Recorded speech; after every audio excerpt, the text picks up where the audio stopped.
Hello, everybody, and welcome to the Chase Life podcast. I've got a very special guest on today, Tara Mitchell. Welcome to the Chase Life podcast.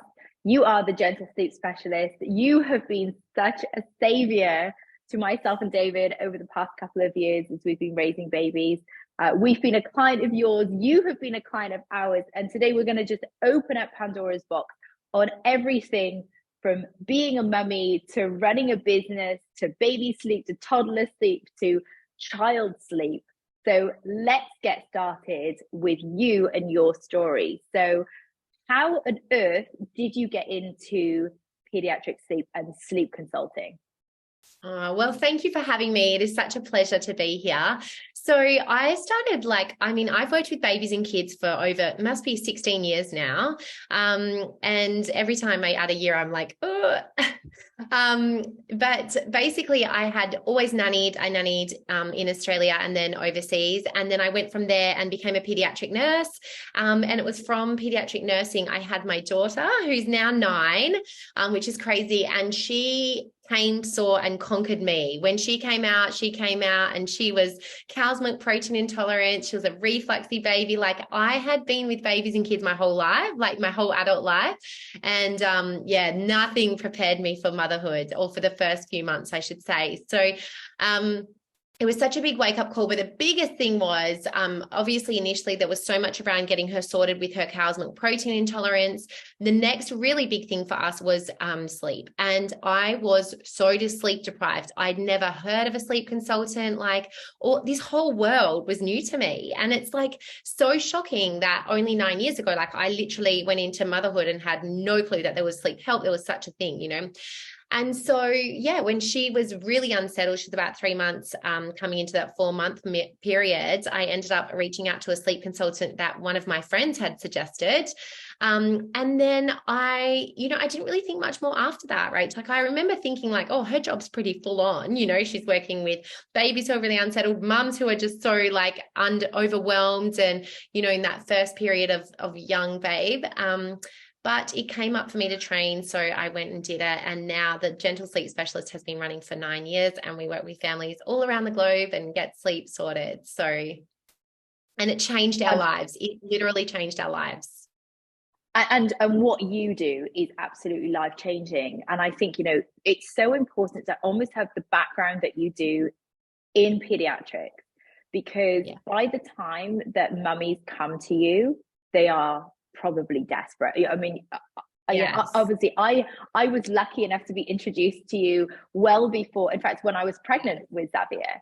And so we started working together even before Xavier came out. But I can imagine, even with the best laid plans in place, even with a newborn, as a mother, and as parents, you are sleep deprived. And so getting to that stage where you've got 2, 3, 4, 5-year-olds who don't sleep, you must see and work with families who are literally tearing their hair out and absolutely desperate. Where do you even start, and how do you manage that? Yeah, I mean, the thing is, there's a lot of unfortunate myths around sleep training or getting sleep sorted. And I feel that really perpetuates the cycle of people making excuses, putting things off, being too scared to make changes. But in the meantime, what is supposed to be the parents as the cradle and then the roof, I always think of parents in this way, cradle and roof, as the baby's cradle and the kid's roof. Essentially what I always think is that we get to a point where they're so scared to make changes, or somebody's told them they'll grow out of it, or it's just a part of being a parent, that they keep putting it off. This just divides, there is just so much turmoil when other siblings are involved as well. But also, as little ones get older, what happens is it's not just a sleep issue at that point, because they haven't been taught how to sleep well. So it's like saying, if a baby doesn't pick up breastfeeding straight away, you're not supposed to have that luxury of being able to feed your baby, or just unlucky. It's simply not the case. Some little ones will sleep beautifully. That's their temperament. They'll just be that baby. Other little ones need some guidance, just like breastfeeding, that same idea. And so what happens though is that at the beginning is that if we don't provide that for them, then we get into this toddlerhood period where essentially we just think, oh, surely, they're not going to keep going, like this, or they might have a good week and then it turns, bad again. And so what we tend to find is that then it turns into a psychological issue, right? So as they start to get a bit older, now it's anxiety around bedtime. Now this cycle has completely become exacerbated because, it ends up in shouting matches. There's a lot of guilt around the way bedtimes are being done. We've got excessive screen use being used to put children to sleep, and the angst and the control it gives a child really then means that we have to work from like a very holistic way and look at, the lead ups, the behaviors, boundaries, how we can nurture them, because they now are very anxious about bedtime, and often if we need to, once they get to that age and stage of working with 8-9-year-olds, if we need to, we'll get psych involvement as well, just to be able to help navigate what has become just a really pressure-filled, stressful time. And of course, the kids are going to wear that in the end, that pressure and that stress around bedtime. And this is one of the reasons that I really wanted to bring you onto the podcast and talk about this, because, we've got clients who, some of which have got newborns. And of course, you go through that newborn phase and then coming into that toddler phase, the 2 and 3-year-olds. I've got a 3-year-old now who is like really pushing boundaries, but because we've had, the skills that you taught us from the very beginning, I've been very, very consistent. And so she knows, she tries now to sort of add in one more book. And that's their job. Yeah, of course. And she's like, no, I want to go to wee wees again before I go to bed. And I'm like, no, you've already just been. And it's like about holding that really tight boundary in place. And then, no, just one more song. And, so we've now got like, the routine in place. But if I didn't have those skills, I can totally see how, I'm tired 100%. And, I was talking to a friend of mine the other day, and I know she's probably going to listen to this, but, she's also a nurse and, works all these crazy hours, has a 3-year-old waking up several times a night for a bottle. And she's so exhausted.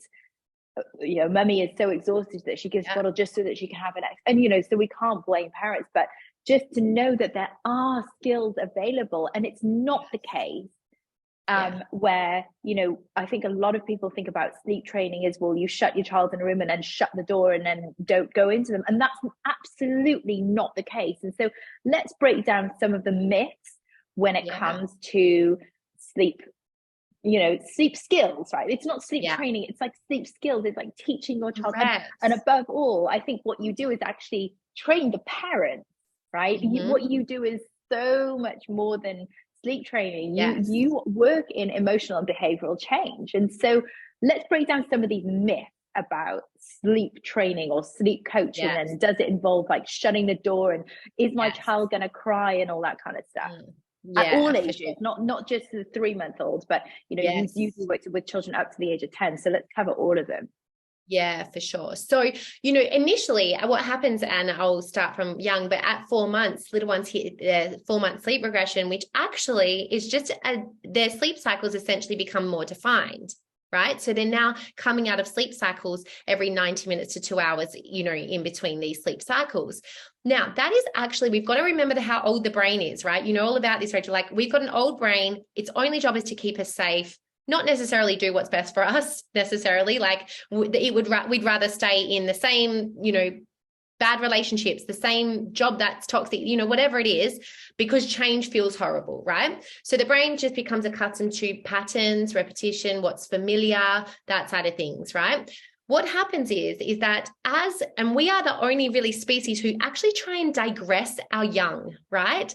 All the other species really are trying to progress their young to become independent, right? And we're talking very much like age appropriate here. We're not talking about, our 3-month-old can take care of themselves. But the whole idea of the sleep cycles changing to become more adult-like is to prepare them for the fact that they're now, getting that little bit older, right? Tiny bit older.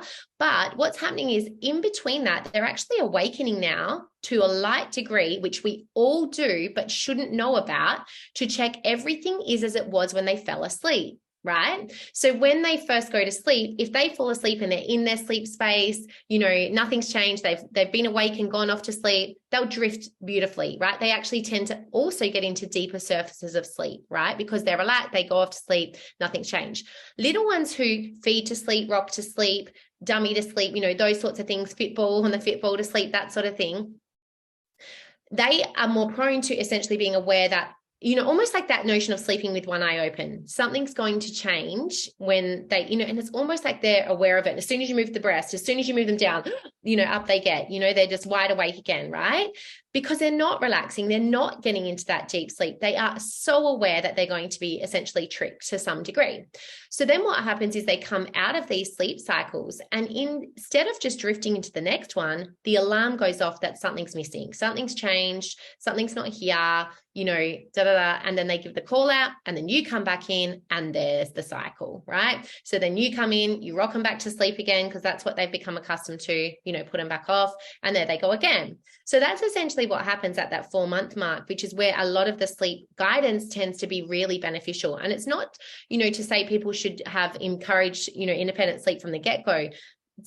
We can absolutely have a 4th trimester. We can absolutely still nurture that newborn period of time, but perhaps giving them the opportunity to still go down where it works, to get to know their sleep space. Or at 4 months, if things are off, you've had a colicky babe, whatever it is, then it's like, okay, now we can see this isn't working. Our little one's having to wake and cry all the time throughout the night, and so people go like, no, that's attachment. It's, my baby still needs me in the night. I'm still happy to be there for them. Aren't we all?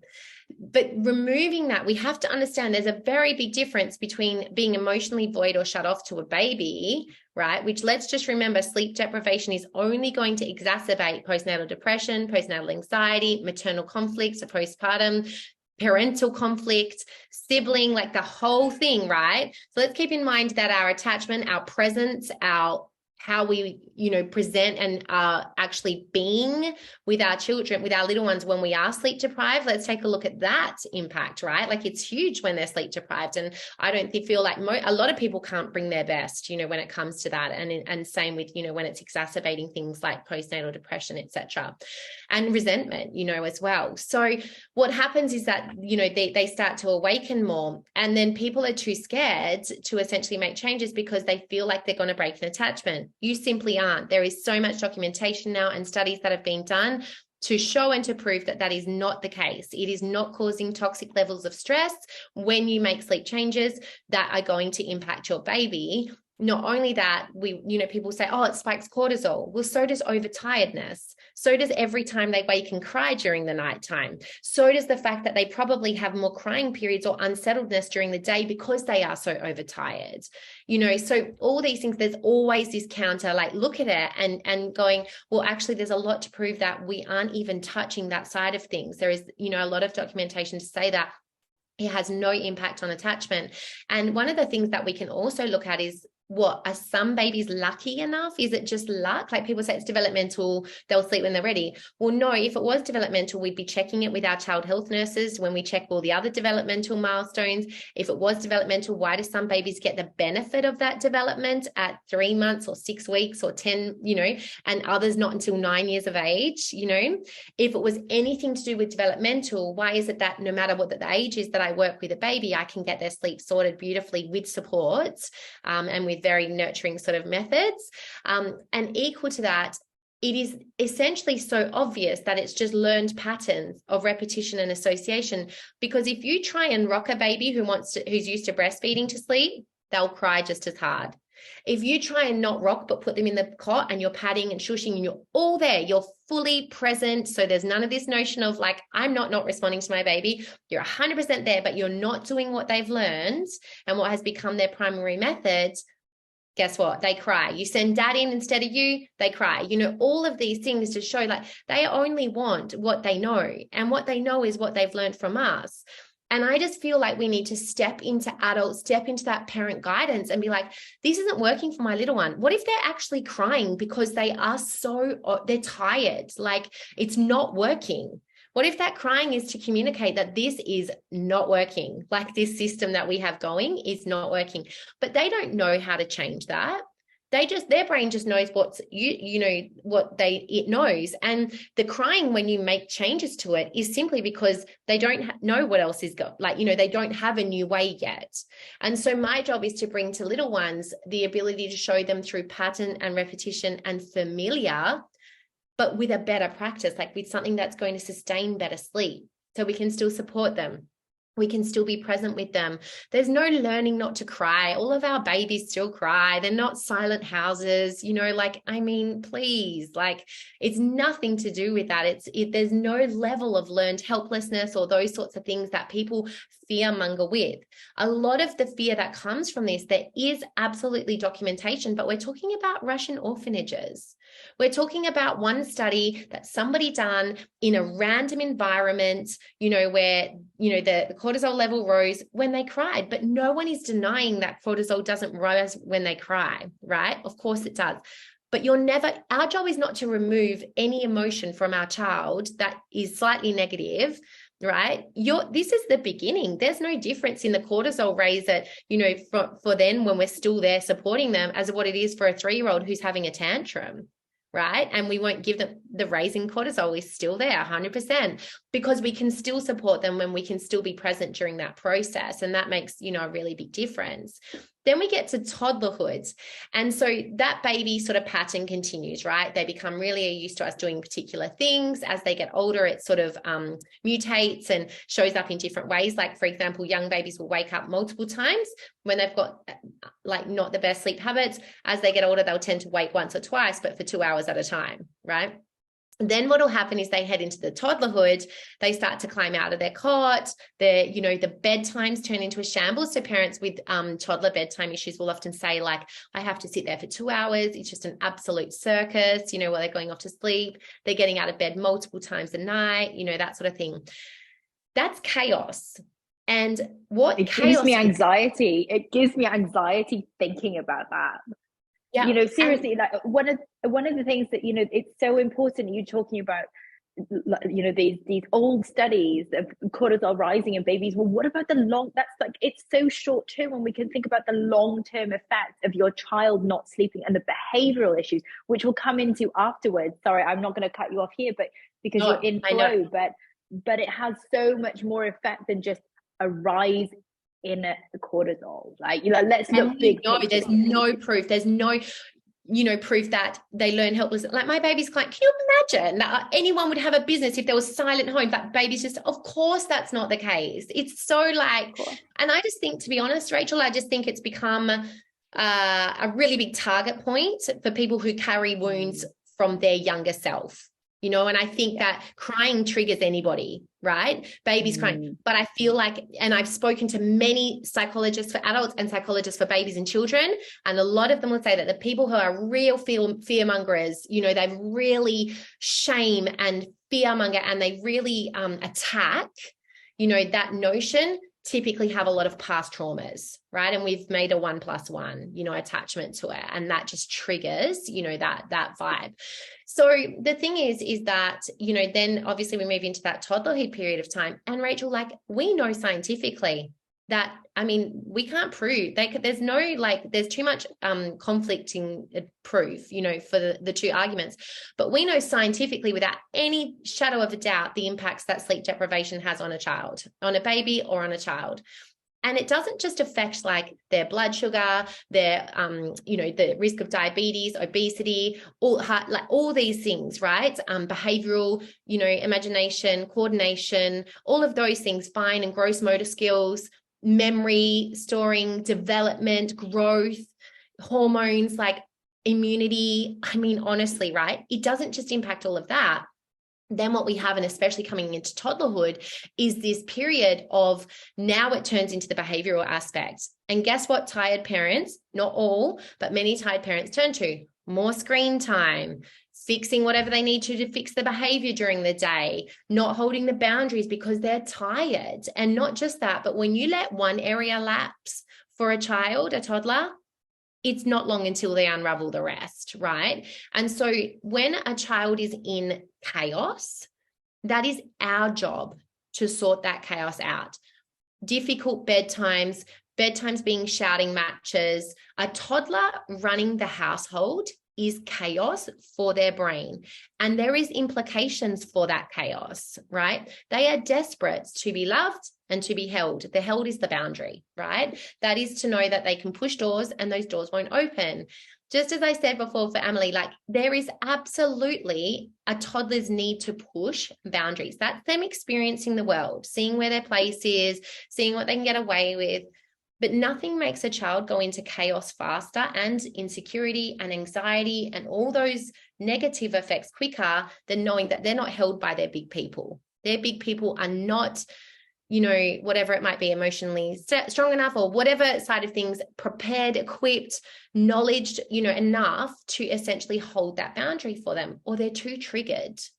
Right. And this is where like it comes down to us to do that work, right? To be like, I'm so triggered. Like my client said to me today, like, I'll just quickly put a dummy in her mouth anytime she makes a noise because I'm scared it might turn into a whinge or a cry.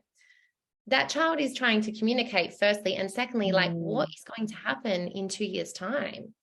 It doesn't just change, And so then we have toddlers who are essentially running the show, and that just with that responsibility, which is what you're putting on your toddler. So you're saying to your toddler, I don't have you as your big person. And some of this is going to hurt to hear, people, but we know that you and I actually feel the safest on your podcast to say how I feel, because I feel like I'm with you. You're like my tough, like sister, so we can, But we just have to tell it how it is. And it's about delivering it. Like, I'm going to tell clients what they need to hear and deliver it with a velvet sledgehammer and deliver with compassion. I would not have brought you on here if I wanted you to sugarcoat shit. Please do not sugarcoat shit. Honestly, my friend who I've just referred to you, I said to her, Tara's not going to sugarcoat it. You do everything that she tells you to do. She will literally change your life. So please go forth. The platform is yours. Go for it. Well, I think the biggest thing too with that is that, like, I love kids. I am obsessed with children's outcomes more than sleep, more than, the ins and outs of my program and this sort of thing. I just want a good life for a child and a baby and a toddler. And I care about their outcomes, not just for them. Yes, for them mainly, to be honest, but I also care about the outcomes for the world that my kids are going to grow up in and where that's going. And so I just think, like, I care about your child more than I care about your feelings, but I love you all. Like, it's all good. And I'll be so warm and nurturing because that's who I am naturally. But equal to that, like, your child is my priority. And if I can see that they're in chaos, if I can see that I can encourage you with what did you call it? A velvet sledgehammer, like to, this is what we need to change. And obviously when I work with clients where I am way softer, but if I can see that there's things that, they can be doing to support their child so that their child feels like my parents are in control, because this is where the toddler and child stuff starts. So suddenly one boundary spirals. We're so tired. Yep. Have another drink of water. And it starts slow. Toddlers are very clever. That's why they try and get you when you're on the phone or in a rush or that sort of thing. So what'll happen, or at bedtime, what'll happen is that they'll just ask for one request and that'll spiral. Then they want another thing and then they want another thing, right? And so one thing, leads to the other. And when we keep giving up on that boundary, suddenly not what their intended plan was, they're now leading you. So we've got a 3-year-old who's now guiding you through the bedtime process. Guess what that brings? That brings responsibility, which brings a weight to their shoulders, which brings angst and anxiety, right? In that lead up to bedtime. What do we all do when things are feeling out of control and spiraling? We try and control them further, right? So that whole need for more control then comes into play because we're like, there's chaos, and they need to control it. We're all, the same idea. And so what happens is then they start with more requests and specific requests. No, dad has to do this. Mum can't do this. I want this. Open the door this much. And it seems like they're being really naughty, right? But it's not a naughtiness, it's a loss of control. And it's that chaos, essentially, that's actually coming through for them at that point. And so then we essentially lose even more control. And trying to get that back feels really shitty for everyone because that child knows you don't have them on that boundary. So they're not letting go of this structure they've created to keep themselves safe, right? They've now created this whole control structure to keep themselves safe. And you're going to come in to this with one request. They don't even rely on you to hold that in place. And then at the same time, then we go, oh, you know, I tried this and I've tried that. And then one night we're trying this and one night we're trying that. And they're just laughing. Like, they're just like, no chance, no chance. You left me hanging high and dry. I've created this little safety structure over here. Bedtime's turning into nightmare. And guess what they need to feel? Familiar. If familiar to them is that they do a list of things, then get yelled at eventually, then fall asleep, guess what they'll look for the next night?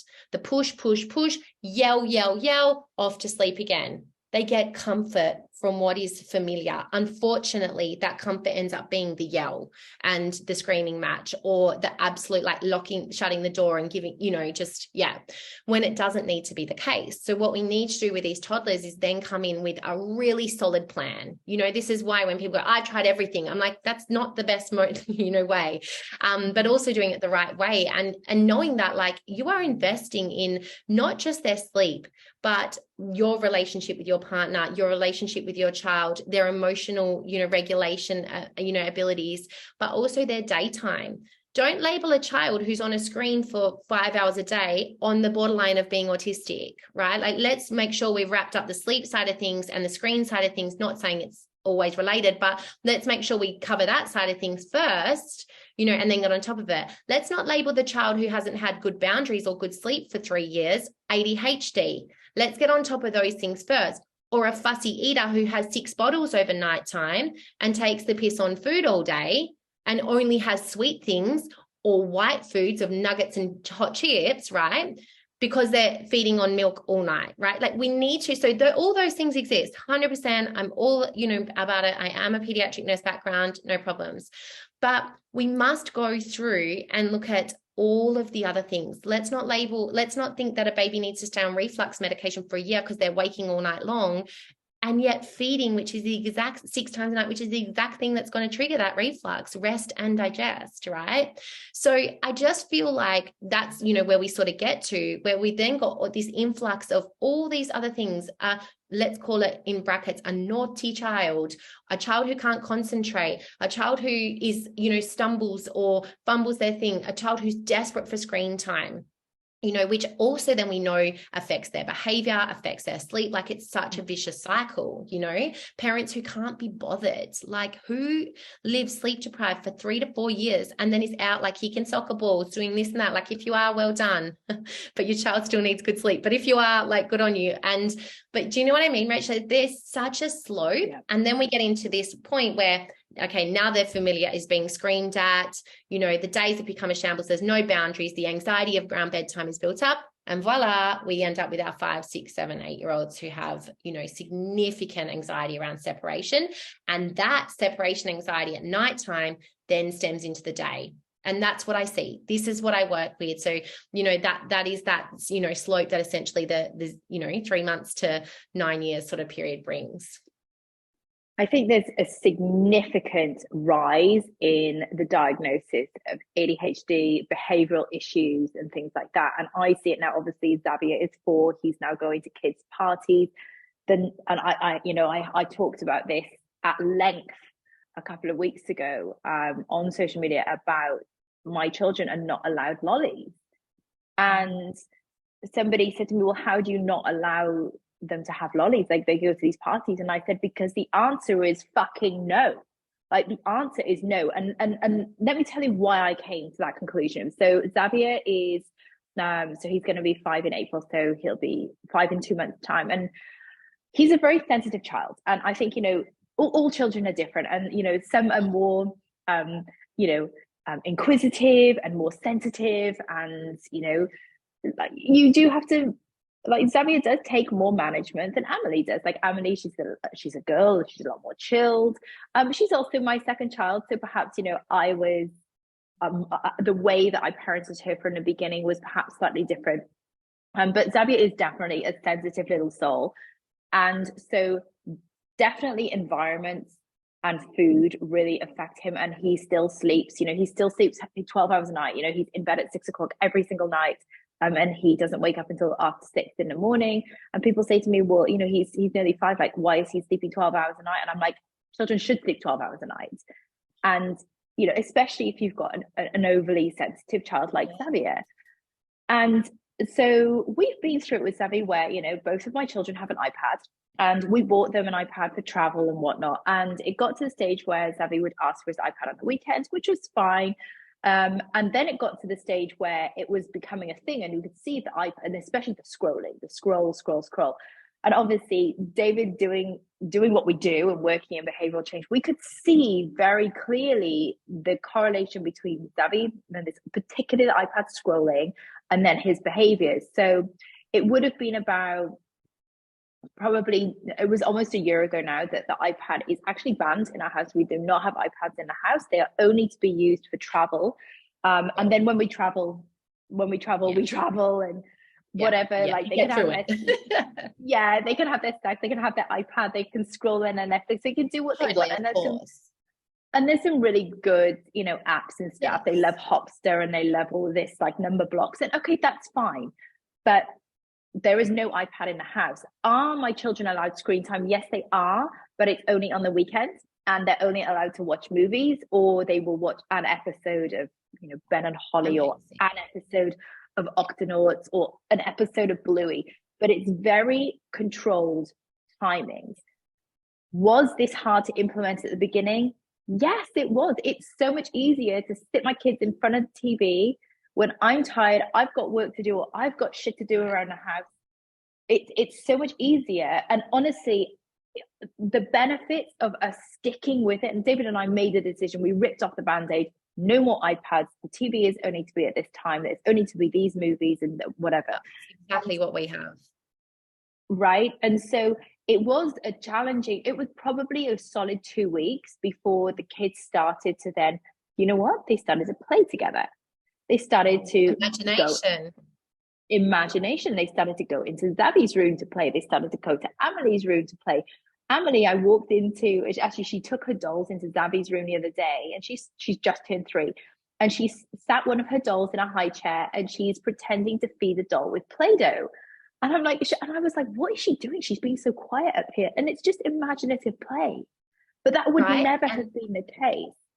No. And so that's why I've, and now I've seen the benefits of it. Like I'm, and I've been through it. I've been there where it's really hard, and we've done the iPad thing, and it's same when it comes to now the lollies. And so Zavi had been to, there was 2 parties in particular, and one of which I let him eat what he wanted. His behavior when he came home was absolutely unbearable, and so was Amelie's. And then even the following day, my mum said to me, what happened to the kids? And I was like, well, they had too much sugar at a party yesterday. And it was still 24 hours later, still ongoing, because it disrupted their sleep, their blood sugars were all over the place. And I said to Zavi, Zavi, you know the way that you feel now, and you're shouting a lot, and I said, do you feel good right now? And he said, like, I could see he was just so frantic, and he said, no, mummy. And I said, Zavi, that's because you ate too much sugar. And so now he will, I said, so there's no more lollies. I said, you can eat chocolate. I said, I don't mind if you have your party cake. That's all fine, but there's no lollies. And he now knows, and so does Amelie at 3 years old, any lolly on a stick or any kind of like jelly lolly that's basically candy, the answer is no.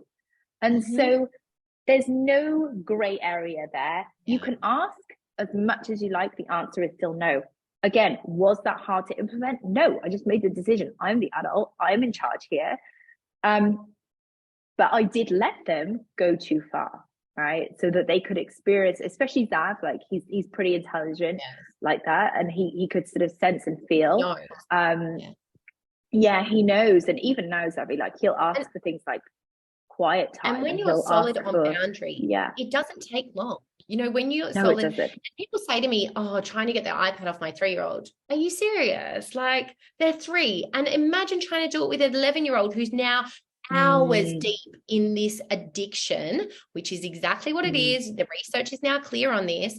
But I think the saddest thing around screen time and, that sort of thing is imagination's gone, social skills, critical thinking, problem solving, fine and gross motor skills.